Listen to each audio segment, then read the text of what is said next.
handful of keywords displayed in the drop-down box here. If I type a space and run through the letters of the alphabet, I get more great keywords. Further, you can get even more novel suggestions if you start typing letters at the beginning of your query. You can ask fairly complex questions too. Suppose I want to write a set of articles on skincare. Then I can type in, "Is X good for your skin?" As I replace the X with various letters, I get a whole new set of phrases. So, what if there was a way to save them all? Well, now there is. Keyword Researcher is the best long-tail keyword scraper on the market. Once you type a phrase into the search box, simply put an asterisk at the point where you'd like Google to suggest some related phrases. From there, Keyword Researcher takes over. It replaces your asterisk with each letter of the alphabet and saves the response from Google. This allows you to harvest thousands of long-tail keywords in minutes. Suppose, for example, you owned a bicycle website, and let's say you were trying to gather a list of bike-related items that people are searching for. Try this query, asterisk for bikes. Or say that you want to target your pages for a certain clientele. Try bikes for asterisk. Or perhaps you want to answer some how-to questions in your niche. Try how to asterisk bikes.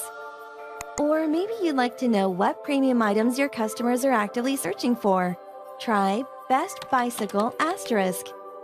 As you can see, there's an infinite number of search variations to play with, allowing you to generate an endless list of keyword phrases. But that's not all, because Keyword Researcher comes with a complete array of keyword management and SEO tools.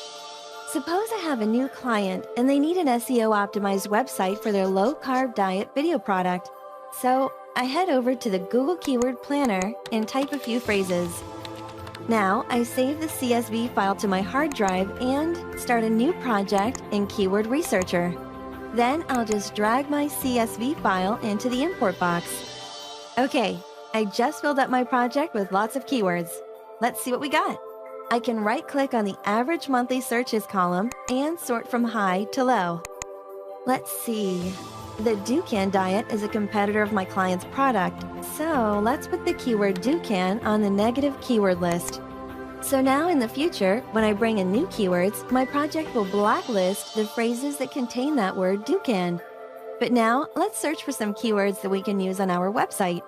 I'll type carb into the filter box, and maybe add the word vegetarian. Let's see. Low-carb vegetarian recipes, that would make a good article topic. So I'll make a new category for vegetarians and create a new content article. My new article will encompass all 6 of these keywords, so I select them all and drag them into my article. There, the keywords have been associated with my new article and assigned to the whitelist. I can see the whitelist if I click the white swatch here. But now, let's create some SEO-optimized article content. So I expand my content panel and set a publication date and meta description. Okay, let's create some content. Now I can look at my article tree and see which keywords I still need in my content. If the word is colored black, that means I didn't use it in my content yet. So let's add the word plan to my article. Okay, I want to make sure I include all of this top one here because it has a lot of searches per month. Green keywords mean that the entire phrase was found in the content. See? Now the phrase is green. If I press the highlighter icon, then the keyword's location in the content will highlight. Later, I should probably look around and find some more keywords for this article, but this is just a demo. So let's repeat our steps and create 4 more content articles for our website. Okay, you can see my website's content strategy is starting to take shape. We've got 5 SEO-optimized articles about topics that reflect what people are actually searching for on the internet. Now, let's say our website is ready to go live. I can export my content to a WordPress XML file, and then I can import it directly into my WordPress website. And that's it. My content is online.